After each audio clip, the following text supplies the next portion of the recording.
আসসালামু আলাইকুম রহমতুল্লাহ। গিয়েছিলাম গোলামের হোটেল, এনায়েতপুর। পাশেই দেখতে পাচ্ছেন আপনারা যমুনা নদী, আর যমুনা নদীর পাশ ঘিরেই গোলামের হোটেল। সারাদিনে প্রচুর পরিমাণে লোকজন এখানে খেতে আসে। আমার শোনা কথা যে এখানে প্রতিদিন প্রায় ১.৫ থেকে ২,০০০ মানুষ এই গোলামের হোটেলে খাবার খায়। আমরাও যদিও এসেছিলাম একদম বিকেল ৪টার দিকে। এখন আপনারা যেটা দেখতে পাচ্ছেন সেটা হচ্ছে Khaja Yunus Ali medical college and হসপিটালের পিছন সাইড। এই এই পিছন সাইডে দেখেন এই মোটরসাইকেল গাড়ি নিয়ে অনেকেই খেতে এসেছে। আর আমি এখন সামনের দিকে এগিয়ে যাচ্ছি। এই খড়িগুলো যেগুলো দেখতে পাচ্ছেন, ওই যে আগুন দেখতে পাচ্ছেন, ওখানে এখনও রান্না চলমান, যদিও বিকেল ৪টা বেজে গেছে।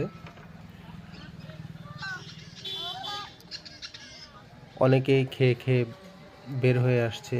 আর হোটেলের কর্মচারীরা এভাবেই বসে পেঁয়াজ, মরিচ, সবজি সারা দিন কাটতে থাকে। আর এই হোটেলটা হচ্ছে গোলামের হোটেল। এই শুরুতেই প্রথমে ঢুকতে দেখতে পাচ্ছি মুরগির মাংস রান্না হচ্ছে এখানে। এখানে কড়াইয়ের মধ্যে গরুর মাংস, তারপরে হচ্ছে চিংড়ি মাছ, তারপরে হচ্ছে ইলিশ মাছ, আরও বিভিন্ন ধরনের মাছ। খাবার প্রায় শেষ, নতুন করে আবার রান্না হচ্ছে। আপনারা দেখতেই পাচ্ছেন টিস্যু কতগুলো পড়ে আছে। এই দুইটা হচ্ছে আমার ছোট ভাই। আমরা ৩ জন খেতে এসেছিলাম। বিকাল ৪টা বাজার পরেও এখনো অনেক লোকজন খাচ্ছে।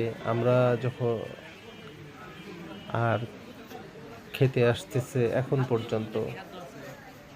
গোলামের হোটেলের এত নাম করার পিছনে কারণ হচ্ছে উনি সম্পূর্ণ যে মাছগুলো রান্না করে থাকে সবই হচ্ছে নদীর মাছ। আর এদিকে গরুর মাংস।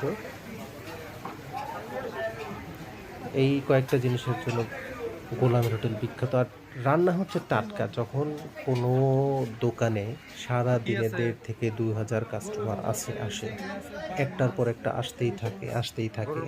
রান্না চলমান থাকে, রান্না গরম থাকে, টাটকা রান্না। এই জন্য এইখানকার রান্নার একটু স্বাদ বেশি। আর কি আছে? মুরগি কত? কয় পিস?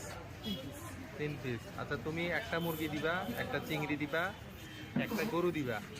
আর কি? আর বাইম মাছ আজকে না? বাইম মাছ কি বড়?